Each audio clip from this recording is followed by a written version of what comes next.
Bien, vamos a continuar entonces con el estudio de lo que es el esqueleto axial. Hoy día vamos a ver exactamente lo que es tórax, ¿ya? Acuérdense que después vamos a tener práctico, ¿ya? En el práctico todo el mundo va a dejar sus cosas aquí. Ustedes tienen que entrar solo con su delantal, ¿ya? Y si tienen, pueden llevar algún cuaderno, alguna cosa para escribir. No quiero que estén sacando fotos adentro, ¿ya? Ni menos subiéndola a Instagram, ¿ya? ¿Estamos claros, no? ¿Ya? Entonces, lo otro que es importante, yo voy a pasar lista. Voy a dejar afuera, en el pasillo, una lista para que todo el mundo ponga su nombre y ponga su firma. ¿Estamos claros? Es la lista oficial de los prácticos. Los prácticos son 100% de asistencia. Por lo tanto, el que falta un práctico está listo para el próximo año. ¿Verdad? ¿Sí? ¿Alguien me va a preguntar algo? Sí, allá trajo él. ¿Se puede vender la ¿Qué cosa? Sí se puede, pero va a haber televisión nomás. ¿Ya? Mucho gusto y no sé qué otra cuestión más. Porque no está conectada todavía la televisión. No la han venido a conectar. Ojalá estuviera conectado y yo tendría aprendido ya la televisión, qué raro. Pero no están conectados. Así que, desgraciadamente, no hay que juntar plata para poder conectar. Bien, jóvenes, por favor, a ver si partimos, porque a las 8 tenemos que salir de aquí y enseguida nos vamos a ir a la sala de sección. ¿Ya? ¿Está listo el show? Asiento, asiento, tranquilo. Bien, cuando nosotros hablamos de tórax, estamos hablando de parte de lo que es por favor, jóvenes, por favor, ¿ya? Esqueleto axial. El esqueleto axial ya hemos visto la columna completa, la vimos el lunes, ¿cierto? La columna entera con toda su articulación. Pero asociada a la columna vamos a tener las costillas y el esternón, que en conjunto con la columna torácica van a formar entonces lo que es esta cavidad importantísima. ¿Cómo es el tórax en el hombre? En el hombre genérico, tanto mujer como hombre. Aquí tenemos una visión anterior, ¿no es cierto? Una visión ventral del tórax y vemos claramente que el tórax de una mujer es diferente al tórax de un hombre, absolutamente diferente. Sus características son bastante similares. En primer lugar, la mujer no tiene un desarrollo del tórax tremendamente grande desde el punto de vista muscular. ¿Ya? La mujer, a no ser que sea levantadora de pesas o haga halterofilia o alguna cosa así, va a tener un tórax muy desarrollado. Pero eventualmente el tórax de la mujer es mucho más delgado, mucho más fino que el del hombre. En el caso del hombre, lógicamente, el tórax es más grueso, ¿no es cierto? Es más cuadrado prácticamente. En cambio, la mujer tiende a tener una cintura más pequeña, hace que el tórax entonces la parte alta, la parte de la región de los hombros sea más ancho que en la región, ¿no es cierto?, de la cintura. En cambio, el hombre es casi cuadrado, ¿te fijas? Lo otro que es muy importante es el desarrollo de las glándulas mamarias. ¿Ya? El desarrollo de las glándulas mamarias en la mujer es tremendamente mayor que en el hombre. Eso no significa que el hombre y la mujer tengan glándulas mamarias. Nosotros también tenemos glándulas mamarias, pero no desarrolladas. Sí, la mujer tiene glándulas mamarias muy desarrolladas y esa es, ¿no es cierto?, una característica sexual secundaria que la mujer tiene en relación al hombre. Pero en general el desarrollo de esto es mucho más simple, digamos, no más simple, sino que no tan lleno de músculo como en el hombre y en la mujer. Por detrás se ve de la misma manera. Este sería el desarrollo masculino, un tórax bastante amplio, y la mujer se ve un tórax mucho más fino, ¿no es cierto? Incluso se ve claramente aquí el hueso, la escápula, que es el hueso, ¿no es cierto?, de la región del hombro, que se ve en esta zona.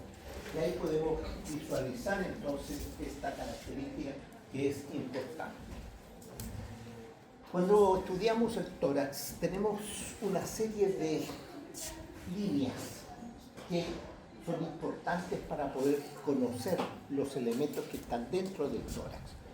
Dentro del tórax vamos a tener varios elementos, varias estructuras, varios órganos que son importantes conocerlos, cuáles son sus límites mediales, laterales, etc. Cuando vemos el tórax por anterior, tenemos siempre una línea mediana anterior, que es la línea del plano sagital mediano, ¿ya? Lateralmente a esa línea del plano sagital mediano, que es la línea mediana anterior, vamos a tener una línea que pasa inmediatamente lateral al hueso que tenemos aquí, que se llama esternón.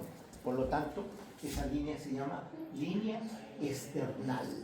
Línea esternal, que sería la segunda línea que vemos aquí. Después tenemos el mamilo, que comúnmente la gente le llama el pezón, ¿ya? Mamilo. Si tiramos una línea paralela a la línea mediana anterior, vamos a tener aquí una línea que se llama línea, ¿no es cierto?, mamilar. Esta línea mamilar, que en realidad corta por arriba, ¿qué cosa? Corta por arriba la clavícula justo en la mitad. Entonces, el nombre que se le da a esta línea es línea medio clavicular. Línea medio clavicular.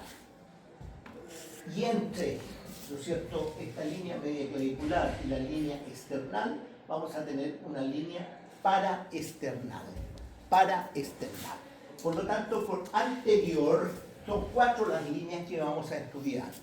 Línea mediana ventral, ¿no es cierto?, la mediana anterior ventral, la línea paraesternal, la línea external primero, después la paraesternal y después la media clavicular. Que son importantes referencias cuando nosotros vamos a ver órganos después, ¿ya? Si vamos a la parte lateral del tórax, encontramos 3 líneas en relación a este espacio que está aquí, que se llama la axila. La axila, aquí debajo, ¿no es cierto? Esta zona se llama la axila. Y ahí hay 3 líneas axilares. Una línea axilar anterior, una línea axilar media y una línea axilar posterior. La anterior está en relación con el músculo que entra por anterior aquí, que es el pectoral mayor, ¿ya? La posterior está en relación, ¿no es cierto?, con el músculo que entra por posterior, que es el gran dorsal que viene desde atrás. Y entre ambas líneas anterior y posterior hay una línea, ¿no es cierto?, que se llama línea axilar media, porque esa no es mediana, es media. Entonces ahí tenemos claramente 3 líneas que son muy importantes, muy importantes. Quizás a ustedes en este momento no les dirán qué importancia tienen. Clínicamente son extraordinariamente importantes, especialmente en la mujer cuando hay cáncer mamario, por ejemplo. Todos los linfáticos que van a través de estas líneas aquí. Entonces, es una referencia muy especial cuando uno habla de ese espíritu. Después tenemos aquí en la región posterior 3 líneas importantes. Una línea, ¿no es cierto?, que corresponde a la línea, ¿no es cierto?, mediana posterior ahora. Es el mismo plano sagital, pero por detrás, ¿ya? Lateralmente a esa línea mediana posterior vamos a encontrar una línea paravertebral que está inmediatamente lateral al proceso transverso de las vértebras. Y finalmente hay una línea que recorre la escápula de su vértice superior hacia inferior, que se llama la línea escapular.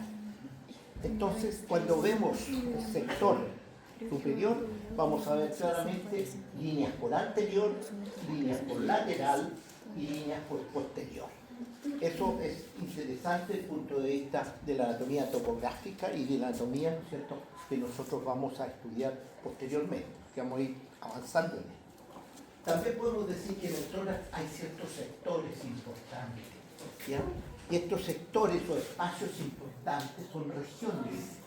Cuando nosotros estudiamos el tórax, encontramos en la línea mediana una región que se llama preesternal, porque está delante de un hueso que se llama esternón. Preesternal. Lateralmente a esta zona preesternal, en la parte superior encontramos por debajo de la clavícula una fosa que se llama fosa infraclavicular. Fosa infraclavicular. Bajo la fosa infraclavicular que tenemos aquí y lateral a la preesternal, una área bastante amplia, esta que se llama la región pectoral. Región pectoral, porque ahí hay un músculo que se llama el pectoral mayor. En la región baja y lateral al pectoral encontramos esta región que se llama región mamaria. Región mamaria. Entonces tenemos la región pectoral, la región mamaria, la fosa infraclavicular y la región preesternal.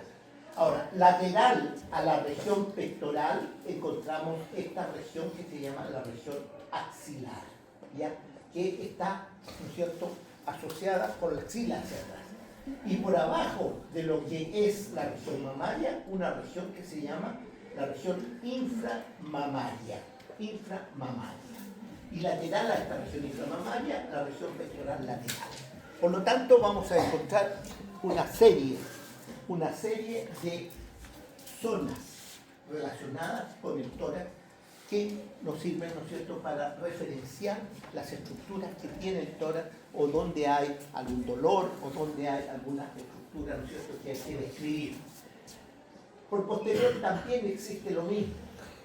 También existe una zona en la parte mediana posterior que se llama la región vertebral. Está justo por detrás de quién, por detrás, ¿no es cierto?, de lo que es la columna vertebral. Aquí está la columna vertebral. Ahora, lateralmente a esta región vamos a encontrar aquí esta región escapular. Aquí está la escápula. Sobre la escápula una región supraescapular, ¿no es cierto? Entre una escápula y otra vamos a encontrar una región interescapular, ¿ya? Y bajo la escápula una región infraescapular, ¿ya? Ahí vemos entonces las regiones asociadas esencialmente a esta estructura que se llama la escápula, ¿ya? Entonces, eso es tórax desde el punto de vista de las regiones y fosas torácicas que vamos a tener que conocer. ¿Cuáles son los planos del tórax? Es decir, si nosotros entramos al tórax, tenemos que avanzar hacia el interior y lo primero que vemos va a ser la piel. El primer plano es plano de piel. Bajo el plano de piel, fascia superficial. Bajo la fascia superficial, una fascia profunda. Ya habíamos hablado de eso en las clases anteriores. Después de eso viene, ¿qué cosa? Viene un plano muscular. Músculo. Y posteriormente viene el plano óseo y cartilaginoso, es decir, el plano osteocondral, en otras palabras, donde están las costillas y los cartílagos costales. Y por dentro de esto, una fascia que se llama la fascia endotorácica. Esos son los planos que nosotros recorreríamos si nos metemos por la pared del tórax hacia el interior. Vamos pasando todos esos planos, ¿ya?, para llegar al interior de lo que es el tórax. Bien, aquí vemos el tórax. El tórax siempre es un espacio interno, es una cavidad. Está caracterizado por ser una cavidad. Y dentro de esa cavidad, ¿qué vamos a tener nosotros? Vamos a tener órganos vitales para nuestra vida. Por lo tanto, esos órganos vitales para nuestra vida van a estar guardaditos, ¿no es cierto?, por un cerco de óseo, ¿no es cierto?, que son las costillas y, lógicamente, cartílago. Y esta cavidad, entonces, tiene dentro de ella un espacio para los pulmones a través de una cavidad pleural. Cavidad pleural. Ahí está el espacio para los pulmones. También está el corazón ahí adentro de nuestro tórax. Están los pulmones, dos, ¿no es cierto?, y el corazón. El corazón tiene una cavidad que se llama cavidad pericárdica. Es decir, el corazón está envuelto por el pericardio. Los pulmones están envueltos por las pleuras. Por eso se habla de cavidad pleural y cavidad pericárdica. Y entre el corazón, o entre los dos pulmones más que nada, donde está ubicado el corazón, hay un espacio que se llama el mediastino. Espacio que se llama el mediastino. Entonces vamos a tener cavidad pleural, mediastino y cavidad pericárdica. ¿Cuál es la función que cumple entonces este tórax? Una función de respiración, ¿ya? Una función de protección y lógicamente una función de conducción. ¿Por qué decimos que es de conducción? Porque pasan una serie de estructuras a través del tórax.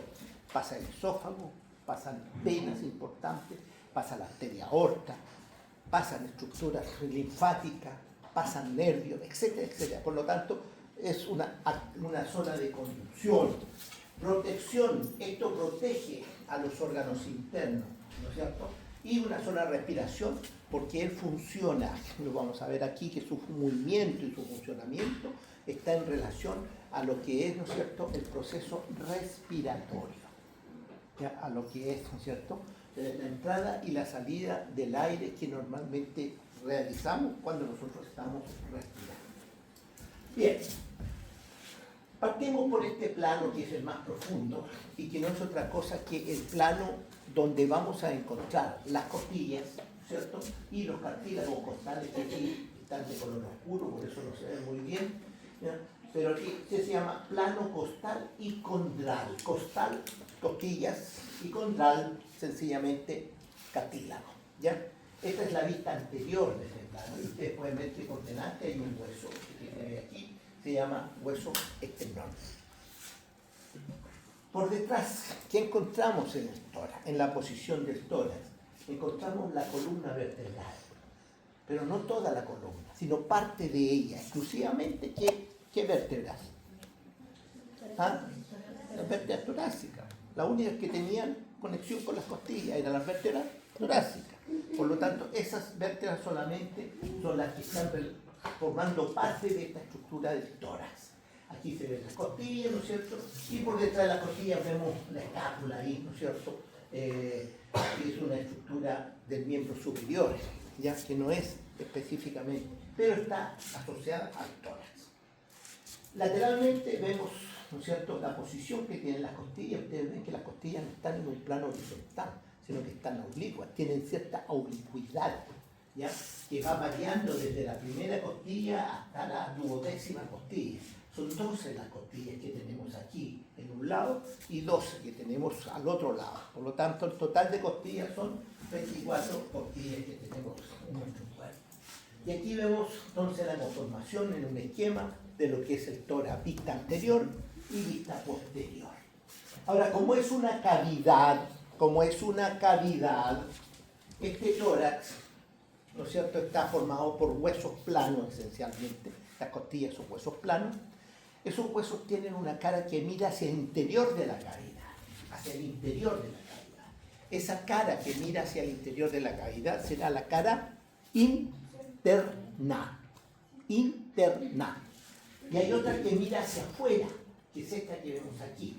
Esa será la cara externa. Por lo tanto, estos huesos que forman cavidades, el cráneo, por ejemplo, ya el tórax y la pelvis, los huesos que forman esa estructura tienen cara externa y cara interna, solo porque forman cavidades. ¿Estamos?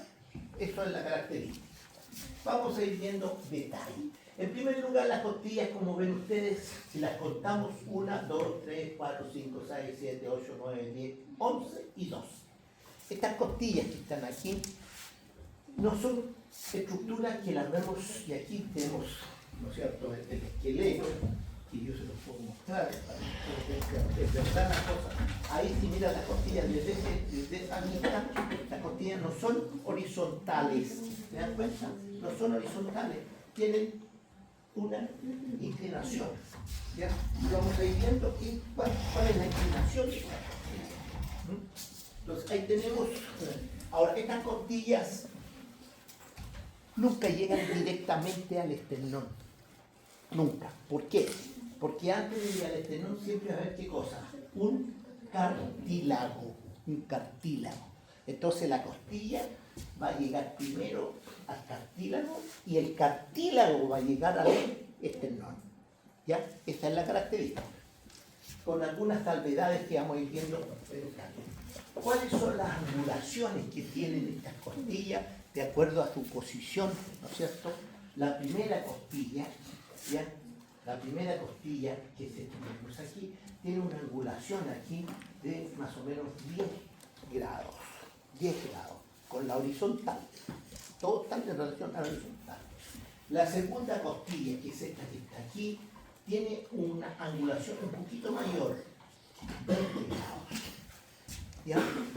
Y después tenemos la tercera y la cuarta costilla, tiene una angulación, ¿no es cierto?, de alrededor de 40 grados. Y después tenemos desde la quinta a la décima costilla, abajo, todas las demás, con angulaciones de aproximadamente alrededor de los 45 grados. 45 grados. Entonces, ustedes ven que las costillas tienen, ¿no es cierto?, una posición un poquito diferente. No son horizontales, sino que son un poquito caídas, bajas. ¿Y eso qué significa? Eso significa que ellas tienen la posibilidad de moverse. Y cuando ellas se mueven, están así, en esta posición así, ellas se mueven y se levantan. Y al levantarse aumenta el tamaño antero-posterior rectora. Y aquí lo hacemos así, y yo hago así, la distancia es mucho mayor aquí que aquí. ¿No es cierto? Entonces, eso lo vamos a ver desde aquí. Por eso las costillas tienen esas características. Aquí vemos entonces la posición exacta de la costilla. En la parte inferior y en la parte superior hay dos aperturas. ¿Ya? Apertura superior e inferior. Aquí vemos la 1, la 2, la 3, la 4, hasta la décima, la undécima. ¿Ya?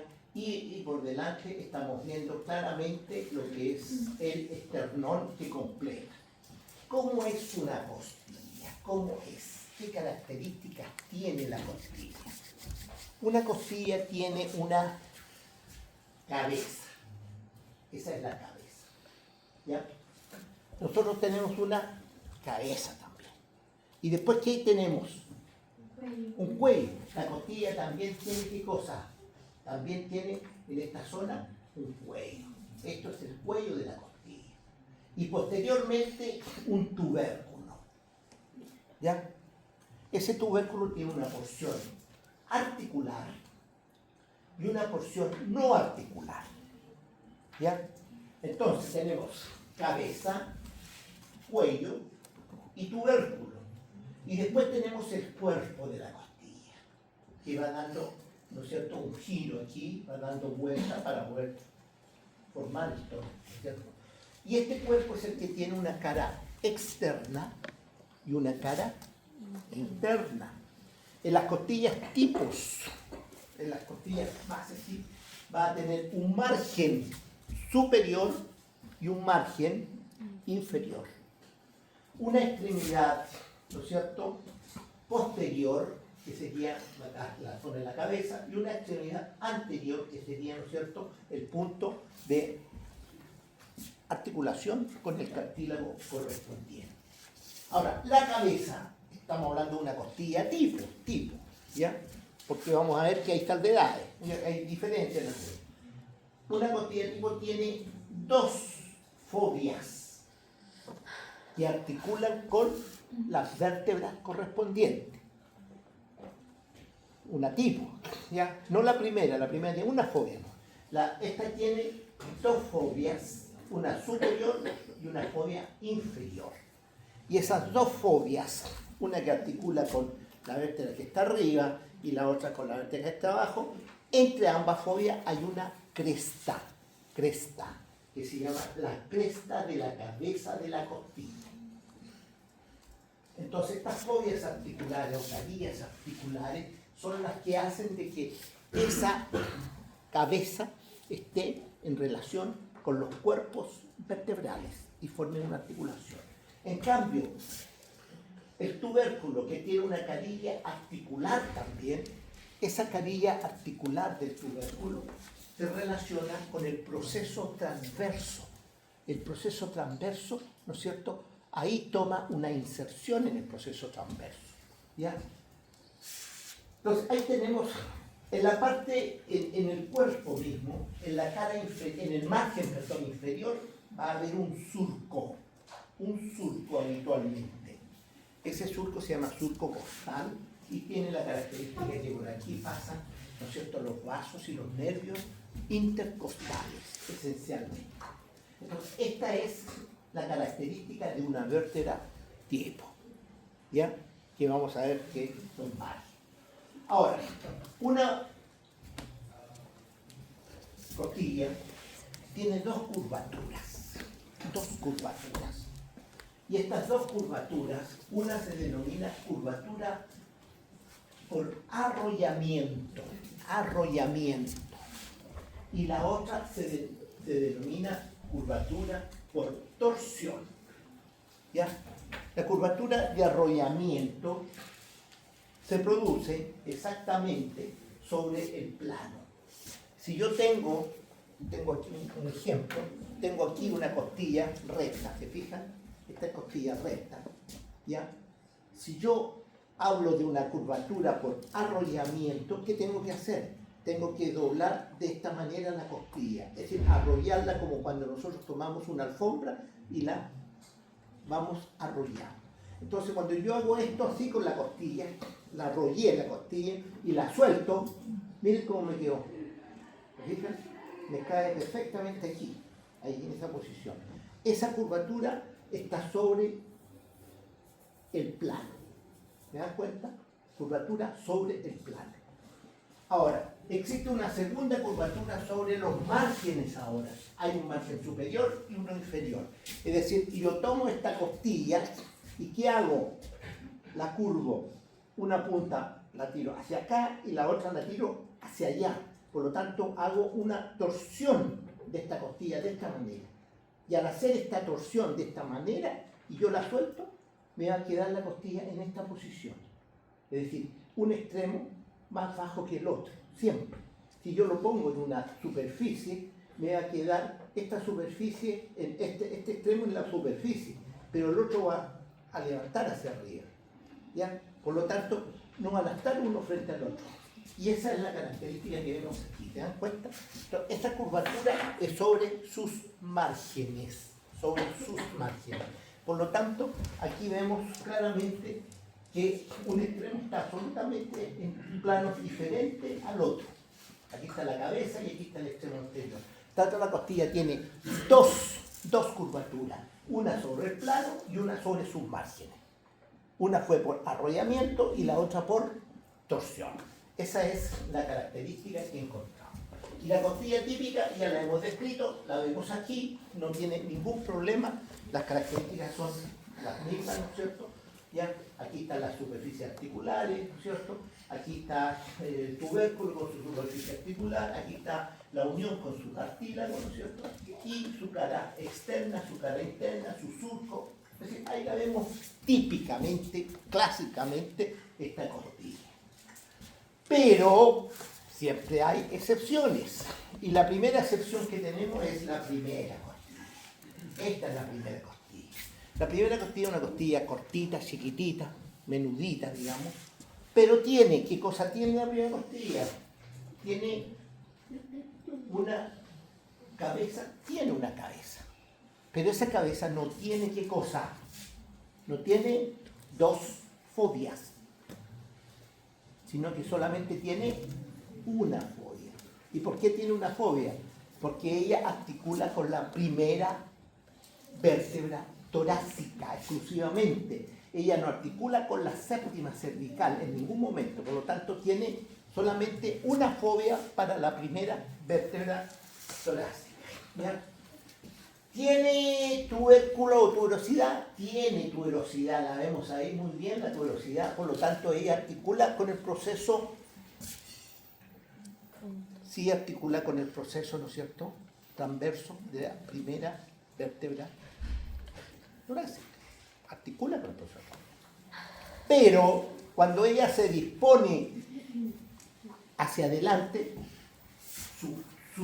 su cuerpo, que lo vemos aquí, tiene una cara superior y una cara inferior. ¿Ya? No tiene cara externa y cara interna, sino que su cara, la costilla es así, plana. ¿Quiénes son internos y externos? Sus márgenes. Tienen un margen interno aquí y tienen un margen externo acá. Por lo tanto, la primera costilla entonces está en una posición así. ¿Ya? En cambio las demás están todas en esta posición. ¿Ya? En cambio la primera está así. Ahora, entre la primera costilla que vemos aquí, que forma esta apertura superior que vemos aquí, ¿ya? Entre la primera costilla y la tercera, que es prácticamente así, vertical, existe la segunda. Y la segunda vamos a ver que tiene también ciertas características especiales. Por lo tanto, son reconocibles cuando nosotros vamos a tener las costillas en la mano. Hoy día vamos a tener las costillas en la mano, así que tienen que reconocerlas. ¿Qué es lo que tiene la segunda? Cabeza tiene tuberosidad. Esta segunda costilla sí tiene dos facetas. La primera no tenía dos facetas, la segunda sí las tiene. El cuerpo de ella es un cuerpo que tiene una transición. La primera era así, la tercera era así. Por lo tanto, la segunda es media oblicua entre la primera y la tercera. ¿Ya? Igual se describe en ella así una cara externa y una cara interna, un margen superior y un margen inferior. Además presenta, ¿no es cierto?, una zona para inserción de un músculo importante que se llama serrato, ¿no es cierto? Y después vamos a tener otras costillas más abajo que vamos a ir viendo. Hay inserciones musculares importantes en la primera costilla y en la segunda costilla. Y aquí ustedes tienen la primera costilla en donde hay músculos, que son los músculos escalenos. El escaleno anterior, aquí, el escaleno medio, el escaleno posterior, ¿no es cierto?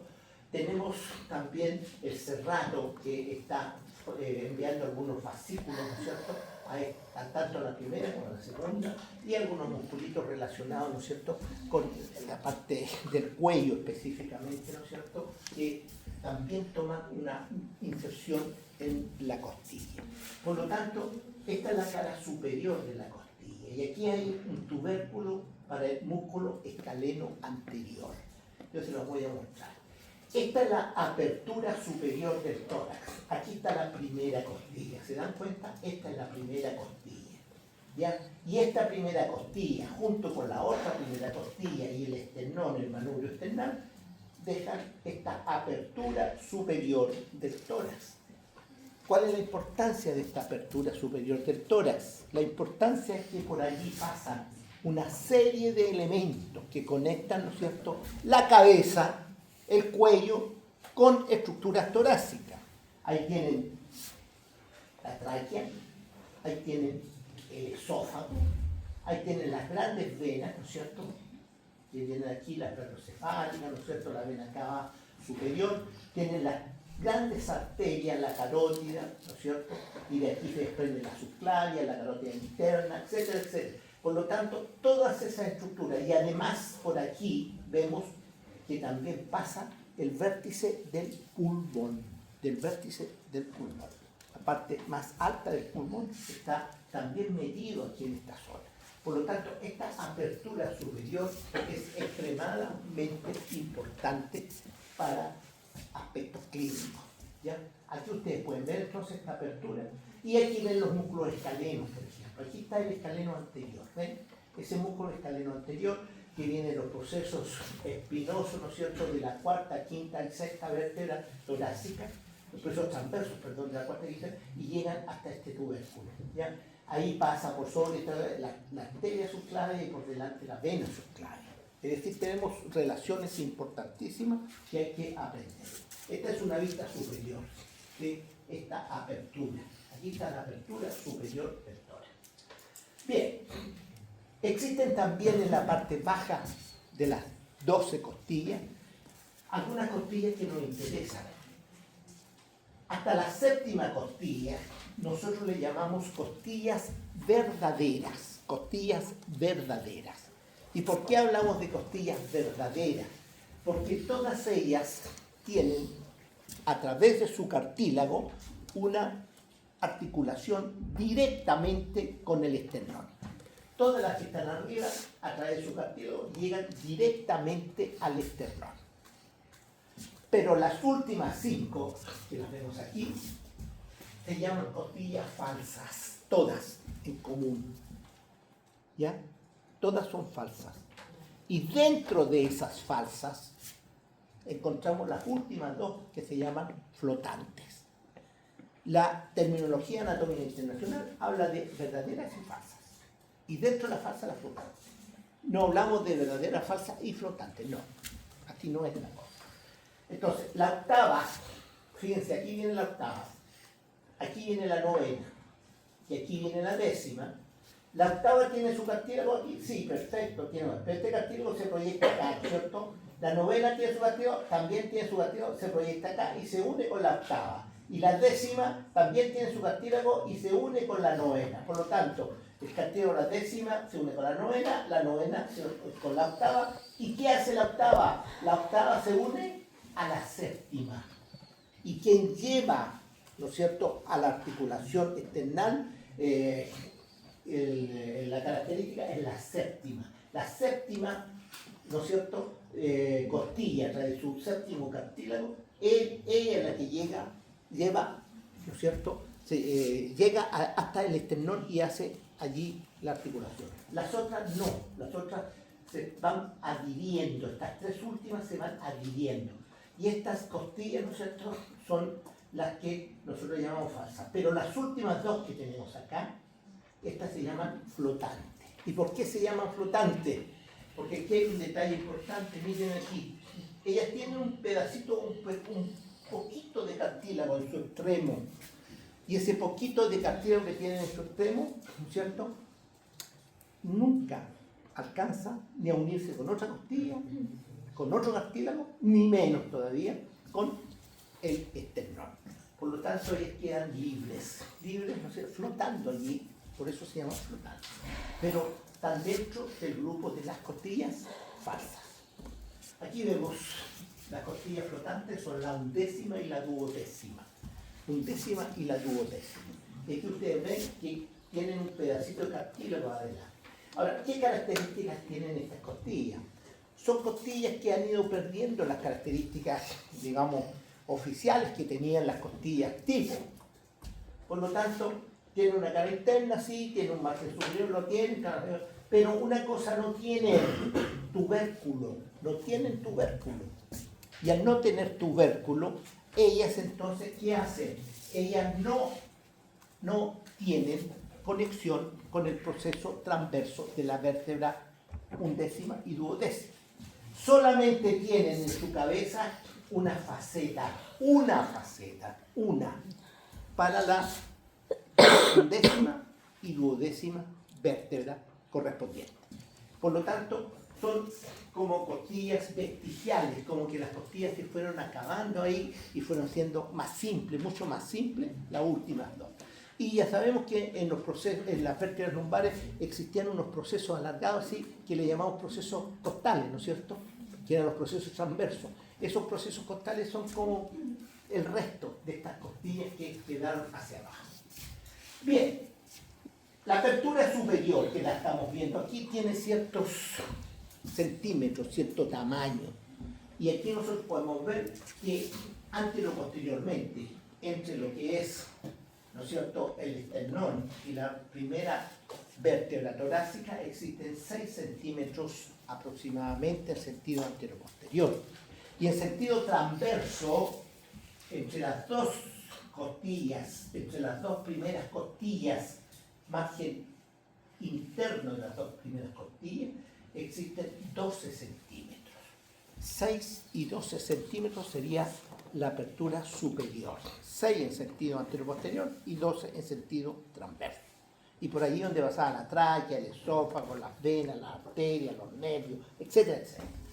Pero también tiene una apertura inferior, que es importante. Esa apertura inferior es amplia y habitualmente está cerrada por un músculo. Ese músculo se llama diafragma. El diafragma cierra la apertura inferior. Y esa apertura inferior cerrada por el diafragma tiene aproximadamente, en sentido antero-posterior, desde este proceso, ¿no es cierto?, a la duodécima costilla, hay aproximadamente 12 centímetros. 12 centímetros. Y en su longitud transversa tiene alrededor de 26 centímetros. Por lo tanto, es mucho más ancho aquí abajo que arriba la apertura inferior. Ahora, aquí se forma un ángulo. Fíjense que aquí se nos formó un ángulo. Ese ángulo, ¿no es cierto?, aquí vemos el ángulo. Ese ángulo es muy trascendente. Ese ángulo se llama infraesternal. Y ese ángulo infraesternal, como lo ven ustedes, varía si es que es hombre o mujer. Es una característica nomás diferente. En el hombre ese ángulo tiene entre 75 y 80 grados, ¿no es cierto?, de apertura aproximadamente. En cambio, en la mujer el ángulo mide entre 70 y 75. La mujer de un poquito más menor. Y ahí vemos entonces la apertura de este ángulo que se llama ángulo infraesternal, porque está por debajo del esternón en relación a las últimas costillas. Y aquí tenemos este huesito, un hueso plano, ¿no es cierto?, que está ubicado por delante. Y esta ubicación anterior hace de que este hueso, que tiene la forma de una espada antigua, por eso se llama esternón, significa, ¿no es cierto?, una espada, tiene 3 partes, ¿ya? Tiene una parte superior, esta que vemos aquí, una parte media y una parte inferior, ¿ya? Entonces vamos a encontrar claramente que este esternón tiene entonces, como tiene 3 partes o 3 porciones, estas porciones están articuladas entre sí. Y aquí vamos a encontrar una articulación, aquí otra articulación. Aquí está el cuerpo del esternón, este es el cuerpo. Este se llama manubrio del esternón.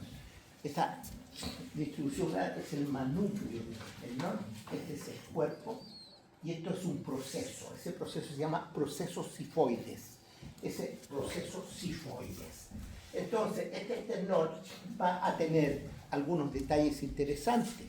En primer lugar, el esternón, ¿no es cierto?, está muy conectado ¿con quién? En la parte superior aquí vamos a encontrar ahí una faceta para quién, para la clavícula. La clavícula tiene, ¿no es cierto?, una articulación con el esternón, aquí a este nivel alto.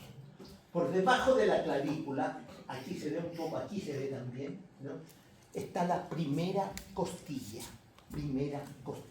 Esta costilla que era plana, así, ¿no es cierto?, con cara superior e inferior, cortita, chiquitita, ahí vamos a encontrar. Y la segunda costilla, la que era de transición, que no era ni vuelta hacia arriba, ni hacia, sino que era como oblicua, se articula con el esternón en la unión entre el manubrio y el cuerpo, aquí, justo en este punto, aquí, en este punto, ahí. ¿Ya? Entonces, ahí estaría la segunda costilla. Y si seguimos hacia abajo, el esternón va a tener entonces una serie de fobias para cada uno de los cartílagos. Aquí está el segundo, aquí está el tercero, aquí está el cuarto, aquí está el quinto, aquí está el sexto y aquí está el séptimo. 7 cartílagos, ¿no es cierto?, van a tomar inserción en estas márgenes laterales o caras laterales que tiene el esternón, que son pequeñas pero importantes. Este esternón es un hueso, ¿no es cierto?, que tiene gran trascendencia e importancia en la cirugía torácica. En este momento, cuando operan corazón, cuando operan pulmón o cualquier otra estructura interna, ¿qué hacen los cirujanos? Cortan el esternón desde la parte más alta, desde aquí, lo van cortando hacia abajo hasta acá. Y una vez que está cortado y dividido en 2, ellos separan entonces las costillas y dejan abierta para poder meterse a poder operar el tórax. ¿Ya? Y hacen trasplante cardíacos, trasplantes, ¿no es cierto?, de valvas, ¿ya? Operan, no sé, problemas pulmonares de diferentes estilos, abriendo completamente el tórax. ¿Qué pasó atrás, jóvenes, por favor, que los veo riéndose ahí? ¿Qué pasó? Muy qué, muy. Ah, sí, esos son algunos tipos de tórax, que vamos a hablar de eso también, ¿ya? Tórax excavado se llama eso, ¿ya? Excavación torácica, o hay tórax que son salidos, ¿ya? Pero estamos hablando de la normalidad, es decir, de lo habitual. Ahora, este detalle es importante, ¿por qué? Porque el hueso, ¿no es cierto?, se abre completamente y deja un campo importante quirúrgico para poder trabajar. ¿Ya? El cirujano se mete a través de la apertura y puede trabajar fácilmente en el corazón, etcétera, etcétera. Trasplantes cardíacos, sacan un corazón, ponen otro corazón, todo se hace por esa vía. ¿Ya? Y después, ¿qué sucede? Se juntan las dos partes y se les pone alambre, ¿no es cierto? ¿No? Unos clips de alambre y es como una fractura. Y como ese esternón no se mueve para allá, para acá, para acá, la persona no siente ni un dolor. ¿Ya? No siente ningún dolor, porque ¿qué duele? Cuando le cortan los músculos a uno y uno se mueve, ¡ay, que le duele! Pero aquí no hay mayor... La persona es operada y al día siguiente, a los 2 días ya está. Cero problema de dolor. A pesar que tiene el tórax totalmente abierto en un determinado Profesor. momento. Esa es la importancia de este hueso. Profe, ¿Ya? Sí. ¿eso se podría regenerar de alguna manera? ¿O Se simplemente... regenera, porque el hueso se solta como hueso. Cuando te quiebra un hueso, después el hueso te solta, ¿no es cierto? Ya, eso hace el esternón. Solta el hueso completamente y queda como que nunca hubiera pasado nada. Aquí vemos entonces, jóvenes, vayan poniendo atención, aquí vemos los puntos en donde están en azul, los puntos en donde se articula el cartílago correspondiente, ¿no es cierto? Aquí vemos la clavícula, la primera costilla, la clavícula ahí, la primera costilla, ¿no es cierto? La incisura ya external, que la vemos arriba, esta se llama incisura external, ¿ya? Y la relación, ¿no es cierto?, que tiene el esternón en relación a lo que es el tórax. ¿Ven? Ahí estarían, ¿no es cierto?, frente a frente. ¿Cuáles son las articulaciones ahora de esta estructura? Hemos hablado de los huesos en general y vamos a ver ahora si hay movimiento o no hay movimiento, qué tipo de articulaciones hay y en qué punto, ¿no es cierto?, están estas articulaciones. Aquí, por ejemplo, tenemos la clavícula, otra clavícula acá, ¿la ven o no? Esta clavícula tiene una relación con el manubrio external a través de una articulación.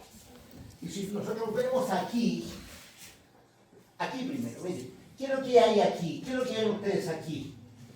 Una cápsula articular, ¿o no? Claro, una cápsula articular. ¿Y cuándo hay cápsulas articulares? Cuando hay una articulación de tipo sinovial. Significa que hay una articulación de tipo sinovial. Y cada vez que nosotros encontramos una sinovial, significa que hay movimiento. Cualquier sinovial que tenga, hay movimiento. En este caso, esta sinovial que está aquí es celar. Una sinovial celar. La vamos a ver aquí, ¿cierto? Que mueve. Incluso esa sinovial tiene un detalle importante. Tiene un disco entre medio. Y ustedes pueden ver aquí que hay un disco y tiene 2 sinoviales. Una que está en relación, ¿no es cierto?, con la clavícula y otra que está en relación con el esternón. Por lo tanto, hay una doble sinovial, una relacionada con la clavícula y una relacionada con el esternón. ¿Ya? Después vamos a tener, ¿qué cosas? Vamos a tener una segunda elemento que se articula aquí. Y este segundo elemento que se articula aquí es la primera costilla. Aquí vamos a encontrar algo bastante importante y bastante especial. La primera costilla llega al esternón por un cartílago y se articula a través del cartílago al esternón. Sin embargo, ¿qué sucede con el decorrer de los años de las personas? Ese cartílago se transforma en hueso. de tal manera que aquí, ¿qué es lo que hay? Hay una sincondrosis, Se osifica el primer cartílago costal, solo el primer cartílago costal se osifica y finalmente se fija de tal forma que aquí, ustedes lo van a ver ahora, probablemente allá adentro, el esternón tiene como un huesito que sale, es el cartílago osificado de la primera costilla. Esa característica es importantísima y ustedes no la olviden. Después tiene una segunda costilla, aquí, ¿saben? Aquí ya viene la segunda costilla, justo en la unión entre lo que es el manubrio esternal y el cuerpo esternal. Y de ahí vienen para abajo, ¿no es cierto?, todos los cartílagos, hasta el segundo, tercero, cuarto, quinto, sexto y séptimo cartílago. ¿Ya? Entonces, ahí vemos estas articulaciones, fíjense que hay aquí, segundo, tercero, cuarto, quinto, sexto, séptimo, son articulaciones que no se osifican. Son articulaciones, ¿no es cierto?, que se mueven, por lo tanto son sinoviales. ¿Y de qué tipo? Sinoviales planas. Sinoviales planas. ¿Qué es lo que vamos a encontrar aquí? Un ligamento radiado. Un ligamento radiado, ¿no es cierto?, que está por sobre la cápsula fibrosa, ¿ya? Y que lo vemos aquí, que se irradia, ¿no es cierto?, hacia todos lados. Y aquí ustedes pueden ver, ahí hay un espacio con líquido sinovial, por lo tanto aquí hay membrana sinovial, ¿se fijan? Membrana sinovial, membrana. Todas estas articulaciones son móviles. La única excepción sería la primera costilla, que es una sincondrosis, que no tiene movimiento porque finalmente se fusionó. Ahora, las que son todas sincondrosis son estas aquí. Estas son inmóviles. Las que están en costocondrales. Las costocondrales sencillamente no tienen ningún. Aquí vemos la formación, cómo la articulación, ¿no es cierto? Ahora, por detrás de la costilla, ¿cómo se articula con la columna? La articulación costovertebral. Aquí la columna va a tener fobias, semifobias o semifacetas, ¿no es cierto?, con excepción de la primera, que tiene una faceta completa. La undécima tiene una faceta completa y la duodécima tiene también una faceta completa. Por lo tanto, la primera, la 11 y la 12 se articulan con la vértebra correspondiente. Estás llamando por teléfono ahí, ¿no es cierto? ¿Por qué estás así entonces? ¿Ah? ¿No me escuchas? Ah, ya. Yo pensaba que no me escuchaba bien y por eso estás con el teléfono aquí. ¿Ya? Entonces, ojo, miren aquí. Esta es articulación costo, ¿no es cierto? Esta es la costotransversa de aquí y esta articulación es de la cabeza de la costilla. Aquí la costilla se articula con el cuerpo de la vértebra. Fíjense, aquí está la articulación con el cuerpo de la vértebra. Sinovial plana, muy bien. Después tienen esta otra articulación que está acá, ¿ya?, que es la articulación entre el proceso transverso y lo que es entonces la costilla. También es una sinovial plana. Aquí las vemos, ¿no es cierto?, la cabeza de la costilla. Aquí vemos la cabeza de la costilla, cómo se articula con la superior y la inferior, y con dos fobias, ¿no es cierto?, que tiene ahí, con excepción de la primera, undécima y duodécima. Aquí vemos, ¿cierto?, esta es el ligamento radiado. ¿Ven? Este ligamento radiado de la cabeza de la costilla. Es un ligamento que se abre como un rayo, ¿no es cierto?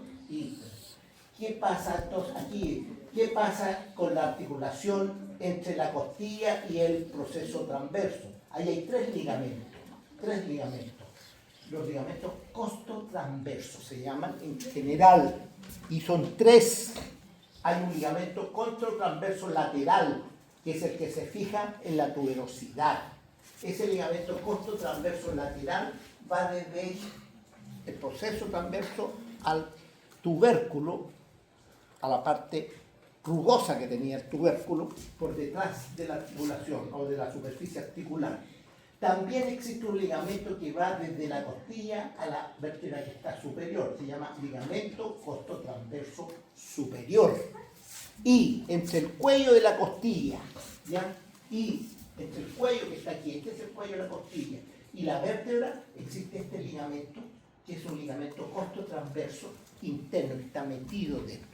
Por lo tanto, esta articulación está muy, pero muy fija en esa posición.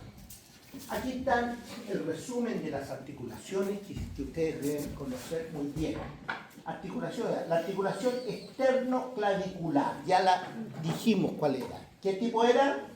Sinovial celar, ya lo hemos dicho, sinovial celar. Después tenemos articulación costocondral. Costocondral, ¿qué significa? Costilla, cartílago, costilla, cartílago. ¿Ya? Esa articulación es una sincondrosis. Después tenemos articulación esternocondral. Esternocondral, es decir, el cartílago con esternón. Son todas sinoviales planas, con excepción de ¿quién? De la primera, que es una sincondrosis. La primera es una sincondrosis. Después, articulaciones intercondrales. Aquí abajo, entre la décima, novena y octava, hay articulaciones entre ellas. Estas articulaciones que están aquí marcadas en azul son articulaciones intercondrales. Son sinoviales planas, con excepción entre la novena y la décima, que es de tipo fibrosa. Entre la novena y décima es una articulación fibrosa. Después tenemos la articulación del esternón, el manubrio del esternón con el cuerpo del esternón también tiene una articulación. ¿Y cómo es esta articulación? Es una sínfisis. Sínfisis. Entre el manubrio del esternón y el cuerpo del esternón hay una sínfisis, no se olviden, sínfisis. En cambio, entre el cuerpo del esternón y este proceso que se llama proceso sifoides, ¿qué es lo que hay? Una sincondrosis. Sincondrosis. Entonces, ustedes pueden ver los tipos de articulación que tiene el tórax. Aquí vemos la inervación, como los nervios recorren el tórax, siguen siempre la dirección de las costillas, que es, ¿no es cierto?, que forman los dermatomas, que somos nosotros como seres anillados, como anillos que tenemos dentro de nuestro cuerpo. ¿Ya? Y lo más importante, ¿cuáles son los movimientos del tórax? El tórax tiene dos movimientos. Un movimiento como en asa de bomba, es decir, el tórax va hacia allá y hacia acá, hacia este movimiento. ¿Ya? Acuérdense que yo les dije al principio, las costillas bajan así, ¿no es cierto? Ahí, en esa posición. Y cuando suben, aumentan el diámetro antero-posterior. Ya, en este momento. Este movimiento. Cada hacemos esto. Ni notamos que nuestro todo sube y baja. Pero además, lateralmente, tienen movimientos de asa de balde. Si ustedes tienen el asa de balde pegadita al balde, ustedes levantan el asa y el asa se separa del balde, ¿se dan cuenta? Por lo tanto, le da una amplitud lateral. Esos dos movimientos son fundamentales. ¿Por qué? Porque el tórax es una cavidad cerrada, absolutamente cerrada, que tiene una presión negativa dentro. Y como tiene una presión negativa, los movimientos que tiene la cavidad torácica hacen que se expanda o que se achique. Y cuando se expande el tórax, ¿no es cierto?, crea dentro de él una presión negativa. ¿Y qué hace el aire entonces? ¿Qué hace el aire? Entra. Y al entrar el aire, ¿qué hace? Llena los pulmones. Los pulmones se llenan de aire. Y en el momento que el tórax baja y se pone en la otra posición, se contrae y al contraerse el aire es empujado hacia afuera. Y esto significa entonces el proceso de respiración que tenemos nosotros. Echamos el aire hacia afuera y nos entra el aire. Bien, y esa es nuestra respiración. Ustedes ven, esos son los movimientos que tiene nuestro tórax. Y esto es aquí, ocurre aquí. Esto, ¿no es cierto?, se mueve de esta manera aquí, normalmente, en esa posición. ¿Ven? Ahí y ahí, ahí y ahí. Este es el movimiento que tiene el tórax. ¿Ya? Es el movimiento. Y nosotros no lo notamos probablemente, pero si no, no estaríamos respirando. Así es simple. Ahora, como es una presión, como tiene una presión negativa dentro, ¿qué sucede cuando nos pegan un puntazo con un cuchillo grande, y nos rompen el tórax? ¿Qué es lo que entra? Aire. Entonces los pulmones se colapsan. Los pulmones se colapsan y ya no puede uno respirar. ¿Ya? Se produce un colapso pulmonar porque ya no existe esa caja que hace que los pulmones hagan este movimiento, ¿cierto? Y ese es un problema serio, ¿no es cierto? Cuando tenemos alguna riña, alguna cosa y nos rompen el tórax, tenemos inmediatamente un problema, ¿no es cierto?, de colapso pulmonar. Bien, ahí estamos, ¿no es cierto? Eso es lo que hoy día le quería hablar sobre esto.